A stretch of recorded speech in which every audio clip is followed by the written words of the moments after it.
Free fire के कुछ amazing facts. Chinese products में जो मेड इन चाइना का स्टिकर है वो दरअसल चाइना का है ही नहीं, वो कोरिया में मैन्युफैक्चर होता है और शायद इसीलिए चाइनीज प्रोडक्ट यदि खराब हो भी जाएं तो भी स्टिकर सही सलामत रहता है। दूसरी तरफ ये जो पबजी गेम है जिसका इंडिया में बहुत ज्यादा क्रेज है, इसे लेकर ये कहा जा रहा है कि ये एक चाइनीज गेम है। ये गेम किस कंट्री का है और किस कंट्री को इसका फायदा हो रहा है ये मैं आपको बाद में बताता हूँ, लेकिन ये गेम जिस कंट्री का कहा जा रहा है यानी कि चाइना का, ये गेम उसी देश में बैंड है। पबजी के अलावा एक और गेम है जो इंडिया में बहुत ही पॉपुलर है। अब तक तो आप समझ ही गए होंगे कि मैं फ्री फायर की बात कर रहा हूँ। दोस्तों, फ्री फायर गेम जिसके दीवाने आज पूरी दुनिया में है और अब इस गेम को खेलने वालों की दीवानगी इतनी बढ़ गई है कि एक टाइम ऐसा था जब हर कोई इस गेम को खेलते हुए दिख जाता था। शायद आपने भी ये गेम खेला होगा या इसका नाम तो सुना ही होगा, और अगर नहीं खेला है तो आज की वीडियो देखने के बाद आप भी इस गेम को जरूर खेलना चाहेंगे। तो चलिए शुरू करते हैं आज का ये वीडियो, और इस गेम से रिलेटेड पूरी जानकारी के लिए एंड तक ये वीडियो जरूर देखिएगा, क्योंकि इसके बाद आप अपने दोस्तों के सामने इन फैक्ट्स को बताकर अच्छा खासा इंप्रेशन जमा सकते हैं। और कुछ सवाल है फ्री फायर से रिलेटेड जिनके जवाब हम आपको इस वीडियो के एंड में देंगे, और वो सवाल कुछ ऐसे हैं कि क्या आपको पता है कि फ्री फायर की पॉपुलैरिटी कितनी है, या फ्री फायर को कितने अवार्ड मिल चुके हैं, या फिर क्या आपको पता है कि फ्री फायर में बम फेंकने के कितने सेकंड बाद वो ब्लास्ट होता है, या फिर क्या ये आपको पता है कि फ्री फायर में जो ये वर्ड बूया है इसका एग्जैक्ट मीनिंग क्या है, और ये कि फ्री फायर किन देशों में सबसे ज्यादा खेला जाता है। हम इन सब सवालों के जवाब आपको इस वीडियो के एंड में देंगे। तो अभी शुरू करते हैं अपना video. So let's start the game. Number 1, free fire बनाने का आइडिया कब और कैसे आया। हम सब गेम्स तो सारे खेल लेते हैं, पर इन गेम्स को खेलते समय हम एक बात ये भी सोचते हैं कि यार अगर ये गेम इन्वेंट नहीं हुआ होता तो हम अभी क्या कर रहे होते। और हम में से कुछ तो इतने डाई हार्ड फैंस होते हैं इस गेम्स के कि अगर हमें ये गेम खेलते दौरान कोई डिस्टर्ब कर दे तो फिर उसकी खैर नहीं। तो उसी का जवाब हम आपको बताने आए हैं कि फ्री फायर गेम का आइडिया कैसे और कब आया, क्योंकि इस गेम के पहले शायद हम सबको ये लगता था कि पबजी मोबाइल फ्री फायर से पहले आया मोबाइल प्लेटफॉर्म के ऊपर, पर सच्चाई ये है कि फ्री फायर मोबाइल प्लेटफॉर्म पर पहले आया। और वो कहते हैं ना कि हर इन्वेंशन के पीछे एक स्टोरी होती है, वैसे एक स्टोरी 2017 में है जिसने फ्री फायर को मोबाइल प्लेटफॉर्म पर लॉन्च करने का आइडिया दिया। हमने बैटल रॉयल गेम्स का नाम 2017 से ज्यादा सुनना शुरू किया, क्योंकि वो साल था जब सारे बैटल रॉयल गेम्स इतने पॉपुलर हो रहे थे।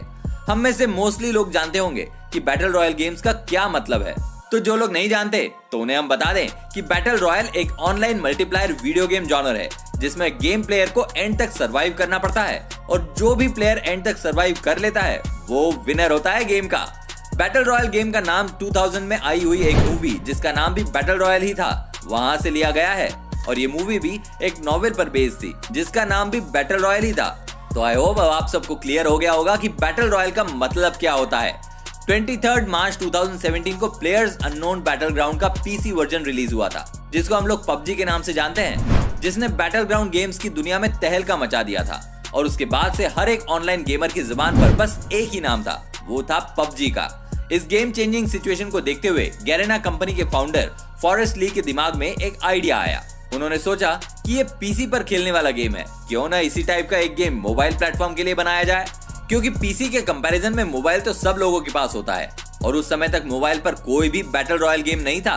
फॉरेस्ट ली ने कभी सोचा भी नहीं होगा कि उनका ये आइडिया उन्हें करोड़पति बनाने वाला है। फॉरेस्ट ली को ये आइडिया आते ही उन्होंने इस गेम को बनाने का काम गैरेना की 2 कंपनी 111 डॉट स्टूडियो वियतनाम और ओमेन स्टूडियो नीदरलैंड्स को दे दिया। और आप यकीन मानिए कि इन कंपनीज ने सिर्फ 7 महीने में यानी कि 20 नवंबर 2017 को इस गेम का बीटा वर्जन रिलीज कर दिया था। यहाँ आपको बता दें कि बीटा वर्जन गेम का वो वर्जन होता है जो गेम के रिलीज से पहले कुछ लिमिटेड यूजर्स को खेलने के लिए दिया जाता है, ताकि उनके रिव्यूज और सजेशंस के हिसाब से गेम के फाइनल रिलीज में चेंजेस और मॉडिफिकेशंस किए जा सके।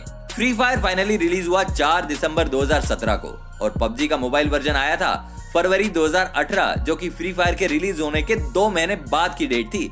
इसके बावजूद भी पबजी ने फ्री फायर को ऑनलाइन गेमिंग की दुनिया में बहुत पीछे छोड़ दिया था, और इसका सबसे बड़ा कारण ये था कि पबजी ने अपने गेम को वर्ल्ड वाइड प्रमोट किया था, और इस हद तक प्रमोट किया था कि कोई भी ऑनलाइन गेमिंग इससे नहीं बच पाया था। और वहीं दूसरी तरफ 2 महीने पहले लॉन्च होने का जो फायदा फ्री फायर उठा सकता था वो अपने ऑनलाइन प्रमोशन ना होने की वजह से गैरेना नहीं उठा पाया। पर वो होता है ना कि हम गलतियों से ही सीख लेते हैं, और इसी गलती से गैरेना ने सीख ली, और उसके बाद उन्होंने फ्री फायर का अच्छा खासा वर्ल्ड वाइड प्रमोशन शुरू कर दिया, जिसके बाद से फ्री फायर ने पीछे मुड़कर कभी नहीं देखा। Number 2, back story. अब हम बात करेंगे फ्री फायर की बैक स्टोरी की, क्योंकि किसी भी गेम की बैक स्टोरी जानने के बाद ही आपको ये पता चलता है कि वो गेम किस कंसेप्ट पर बना हुआ है। और देखा जाए तो जितने भी बैटल रॉयल गेम्स जैसे पबजी हो गया, फोर्टनाइट हो गया और कॉल ऑफ ड्यूटी, इन सब का कोई ना कोई बैक स्टोरी जरूर होती है। और आप में से बहुत से लोग ऐसे भी हैं जिन्हें फ्री फायर का बैक स्टोरी पता होगा, तो आप लोग इस गेम को बहुत ही क्लोजली फॉलो कर रहे हो, क्योंकि गेम्स तो हर कोई खेल लेता है, पर उसके पीछे के फैक्ट्स पता होना रियल फैंस कहलाने की निशानी होती है। तो दोस्तों, इसकी बैक स्टोरी ये है कि एक मिस्टीरियस ऑर्गेनाइजेशन होता है जिसका नाम है FF से यहाँ मतलब फ्री फायर ही होगा। इस ऑर्गेनाइजेशन का एक ही मकसद होता है कि लोगों को कैप्चर करना और एक ऐसी जगह पर रखना जहां पर उनका ब्रेन वॉश किया जाता है, जिसकी वजह से वो अपनी सारी पुरानी यादें भूल जाते हैं। इस ऑर्गेनाइजेशन में साइंटिस्ट की एक टीम होती है जो इन कैप्चर किए हुए लोगों की बॉडी में कुछ मॉडिफिकेशन भी करती है, जिसकी वजह से ये अपनी पुरानी यादें भूल जाएं और इन्हें बैटल के लिए तैयार किया जाता है। उसके बाद उन्हें प्लेन से एक बरमुडा नाम के आइलैंड पर ले जाया जाता है और पैराशूट के जरिए वहां उतारा जाता है और यहाँ इन सब लोगों के बीच सर्वाइवल का टास्क दिया जाता है। उसके बाद वहाँ आइलैंड पर भी एक साइंटिस्ट की टीम मौजूद होती है जो यहाँ मौजूद सारे लोगों पर कड़ी नजर रखती है, मेनली इनके फाइटिंग स्किल्स पर नजर रखती है। और फिर फाइनली जो सर्वाइवर्स इस बैटल में सर्वाइव कर जाते हैं, उसके अंदर साइंटिस्ट और भी ज्यादा जेनेटिक मॉडिफिकेशन करते हैं और उन्हें और भी ज्यादा स्ट्रॉन्ग बनाते हैं, जिसकी वजह से आगे आने वाले बैटल्स में ये सर्वाइवर्स और भी अच्छे से परफॉर्म कर सकें। तो दोस्तों, अब आपको पता चल चुकी होगी फ्री फायर की बैक स्टोरी, तो आप इस गेम को खेलने से पहले इसके कंसेप्ट जान चुके हैं। नंबर 3, दोस्तों, अभी जिस वक्त ये वीडियो हम बना रहे हैं उस वक्त तक आप गूगल प्ले स्टोर में जाकर देखें तो आपको पता चलेगा कि फ्री फायर के करीबन 500 मिलियन प्लस डाउनलोड्स हो चुके हैं। और लास्ट 2019 नवंबर का डेटा उठाकर देखें तो उसके हिसाब से फ्री फायर के 450 मिलियन रजिस्टर्ड यूजर्स भी हो चुके हैं, जिसकी वजह से अब तक फ्री फायर ने $1 बिलियन की इनकम को भी क्रॉस कर दिया है। फ्री फायर की पॉपुलैरिटी की वजह से फ्री फायर को बेस्ट पॉपुलर वर्ल्ड गेम का अवार्ड भी मिल चुका है गूगल प्ले स्टोर की तरफ से। साथ ही ऐप एनी के अनुसार एप्पल ऐप स्टोर और गूगल प्ले स्टोर को मिलाकर 2018 में फ्री फायर दुनिया का चौथा सबसे अधिक डाउनलोड किया जाने वाला गेम था। नंबर 4, वैसे तो जब भी ऑनलाइन गेमिंग का नाम आता है तो हम सबको एक ही नाम याद आता है, वो पबजी का, जैसा कि हमने आपको अभी थोड़ी देर पहले इस वीडियो में बताया, क्योंकि उसका वर्ल्ड वाइड प्रमोशन ही इस तरह से किया गया था कि सबकी जुबान पर एक ही नाम रटा हुआ है ऑनलाइन गेमिंग के हिसाब से। पर अगर हम रजिस्टर्ड यूजर्स और डाउनलोड के हिसाब से कंपैरिजन करते हैं तो फ्री फायर बहुत आगे है पबजी मोबाइल से। पर वो इसलिए नहीं कि पबजी की पॉपुलैरिटी कम है, क्योंकि इसकी पॉपुलैरिटी के बारे में तो हम सभी जानते हैं, पर फ्री फायर के ज्यादा डाउनलोड का सिर्फ एक ही कारण है, वो ये है कि फ्री फायर का गेम साइज पबजी के कंपैरिजन में 3 गुना कम है। और इसकी एक खास बात और भी है कि free fire easily 1 GB RAM वाले फोन में रन कर सकता है। अब वो होता है ना कि बहुत से लोगों के पास बहुत महंगा स्मार्टफोन या एप्पल फोन नहीं होता है, तो यहाँ पर फ्री फायर के ज्यादा डाउनलोड्स की एक वजह ये भी है कि फ्री फायर को खेलने के लिए आपको कोई भी महंगा फोन लेने की जरूरत नहीं है। इस गेम को आप किसी भी एंड्रॉइड या एप्पल फोन में रन कर सकते हैं। फ्री फायर के अगर आप 3-4 गेम खेलते भी हो तो आपका फोन उतना हीट नहीं होता जितना कि पबजी खेलने के बाद होता है, क्योंकि जैसा कि हम जानते हैं कि पबजी का ग्राफिक्स नो डाउट बहुत अच्छा है और इसीलिए उसका गेम साइज 2 GB तक होता है। जैसा कि हम सब जानते हैं कि पबजी हाई ग्राफिक्स वाला गेम है और इसीलिए उसे खेलने में हम सबको ज्यादा मजा आता है। पर वहीं फ्री फायर आपके छोटे फोन्स में भी इजीली डाउनलोड होकर बहुत ही स्मूथली खेला जा सकता है। और यहाँ हम सारे फ्री फायर के फैंस को बता दें कि गरेना ऑलरेडी फ्री फायर के एडवांस वर्जन पर काम कर रहा है, जिसका नाम है फ्री फायर मैक्स। और ये तो हम सब जानते ही हैं कि जब हमारे सामने ऑलरेडी एक एग्जाम्पल सेट होता है तो हम उससे बेटर ही कुछ क्रिएट करने का प्लान करते हैं। तो ऐसा ही कुछ गरेना भी प्लान कर रहा है। तो चांसेस है कि अब जो फ्री फायर का एडवांस वर्जन आएगा वो बेटर और हाई ग्राफिक्स के साथ डेवलप होकर आएगा। नंबर 5, तो दोस्तों अब आगे बढ़ते हुए फ्री फायर वर्ल्ड सीरीज के बारे में कुछ फैक्ट्स जानते हैं। फ्री फायर का सबसे पहला वर्ल्ड सीरीज 2019 में ब्राजील के 12 ओलंपिक पार्क में ऑर्गेनाइज किया गया था। यह एक ऐसा टूर्नामेंट था जिसे करीब 2 मिलियन से ज्यादा लोगों ने ऑनलाइन देखा था, जो कि एक वर्ल्ड रिकॉर्ड है किसी भी ई स्पोर्ट्स टूर्नामेंट के लिए।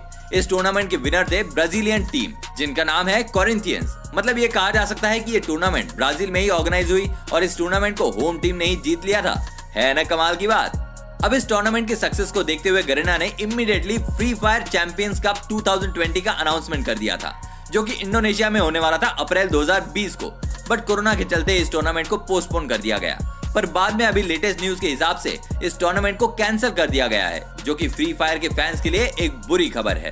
अब बात करते हैं उन सवालों की जिनके जवाब मैंने आपको इस वीडियो के एंड में देने के लिए कहा था। तो सबसे पहले बात फर्स्ट क्वेश्चन, जिसका जवाब हम आपको पूरी वीडियो के दौरान बहुत बार दे चुके हैं, जिससे आपको फ्री फायर की पॉपुलैरिटी का तो अंदाजा हो गया होगा।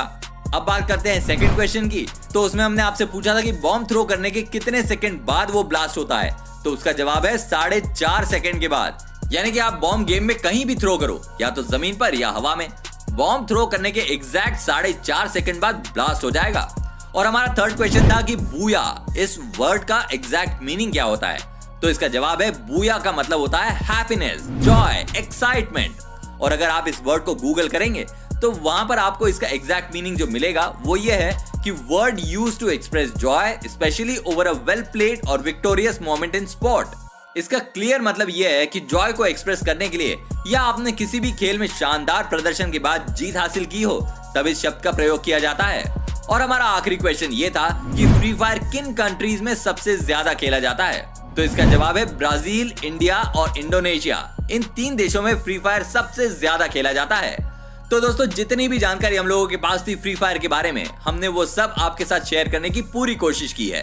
अगर आपको हमारी ये कोशिश पसंद आई हो तो प्लीज इस वीडियो को लाइक और सब्सक्राइब जरूर कीजिएगा, ताकि ऐसे और भी कई नए नए फैक्ट्स और जानकारी हम आपके साथ शेयर कर सके। स्टे सेफ, जय हिंद।